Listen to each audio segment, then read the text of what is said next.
अस्सलाम वालेकुम। वालेकुम सलाम। बाबा सफारी की हाल आ? हाल तो मेरा ठीक है भाईजान की ਤੁਸੀਂ ਮੈਨੂੰ ਕੀ ਖੰਬੇ ਤੋਂ ਡਿੱਗਦਿਆਂ ਵੇਖ ਲਿਆ ਮੇਰਾ ਹਾਲ ਪੁੱਛਣ ਦਏ ਜੇ।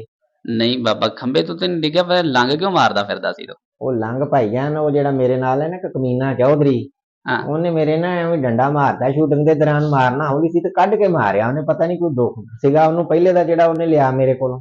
ਮੈਨੂੰ ਪਤਾ ਉਹਨੇ ਤੈਨੂੰ ਕਿਉਂ ਮਾਰਿਆ ਵਾ। ਦੱਸੋ ਜੀ। ਉਹ ਕਹਿੰਦਾ ਸੀ ਉਹ ਆਂਟੀ ਬਸ਼ੀਰਾ ਨੂੰ ਇਹਨੇ ਛੇੜਿਆ। ਹੈਂ? ਉਹ ਹਾਂਜੀ। ਭਾਈ ਆ ਵੇਖੋ ਮੈਂ ਬਾਬਾ ਏਦਾਂ ਦੇ ਤੇਰੀਆਂ ਕਬਰ ਕੰਮ ਨੂੰ ਲੱਤਾਂ ਕੋ ਖਿਆਲ ਕਰਿਆ ਕਰ। ਲੱਤਾਂ ਲੱਤਾਂ ਮੇਰੀਆਂ ਨਾਲ ਨੇ ਭਾਈਜਾਨ, ਕਬਰ ਕਿੱਥੇ? ਲੱਤਾਂ ਤਾਂ ਮੇਰੀਆਂ ਨਾਲ ਨੇ। ਉਹ ਤੂੰ ਬਾਬਾ ਐ ਕੀ ਕਰਨ ਲੱਗ ਗਿਆ? ਇਹ ਤੇਰੀ ਉਮਰ ਆ ਯਾਰ, ਕੋਈ ਖਿਆਲ ਕਰਿਆ ਕਰ। ਇਹ ਭਾਈ। ਇੱਧਰ ਇੱਧਰ ਮੇਰੇ ਵੱਲ ਵੇਖ, ਸਿੱਧਾ ਵੇਖ, ਕੈਮਰੇ ਵੱਲ ਵੇਖ ਇੱਧਰ। ओए ओए बाबा, ਹਾਂਜੀ जिन्नी मेरी उम्र है ना, ਹਾਂਜੀ। तू कोई कबरां दे डिजाइन उदूं वेख्या कर।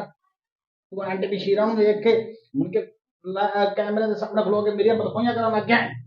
ਓਏ ਚੌਧਰੀ ਹੁਣ ਤੂੰ ਬਿਹਤਰ ਇਹ ਹੀ ਹੈ ਕਿ ਤੂੰ ਦਫਾ ਹੋ ਜਾ ਤੂੰ ਤੇ ਮੇਰਾ ਨਾ ਉਹ ਇੱਕੋ ਹੀ ਉਤਰੋ ਹੁੰਦਾ ਉਹ ਵੀ ਤੂੰ ਮੇਰਾ ਕਢਾਤਾ, ਜੇ ਉਹ ਨਿਕਲ ਗਿਆ ਤੇ ਫਿਰ ਪਿੱਛੇ ਕੀ ਰਹਿ ਗਿਆ? मैं तेनू समझया तू अजे आंटी बशीरा दे बंदे नु नहीं जानदा। ਹੈ हां ਉਹ ਕੀ ਕਰੇਗਾ? ਉਹ ਡੰਡਾ ਲੈ ਕੇ ਆ ਰਿਹਾ ਤੇਰੇ ਪਿੱਛੇ। ਓਏ ਹੋਏ ਹੋਏ ਹੋਏ ਹੋਏ ਭਾਈਆ ਨਾ ਫਿਰ ਤੁਸੀਂ ਐਵੇਂ ਕਰੋ, हां ਕੋਈ ਖੱਡਾ ਕੱਢੋ अच्छा ਤੇ ਉਤੇ ਮੈਨੂੰ ਪਾ ਕੇ ਨਾ ਉੱਤੇ ਫਟਾ ਪਾ ਕੇ ਤੇ ਮਿੱਟੀ ਪਾ ਦਿਓ, ਬਾਅਦ ਚ ਘੰਟੇ ਕੁ ਬਾਅਦ ਕੱਢ ਲਿਓ।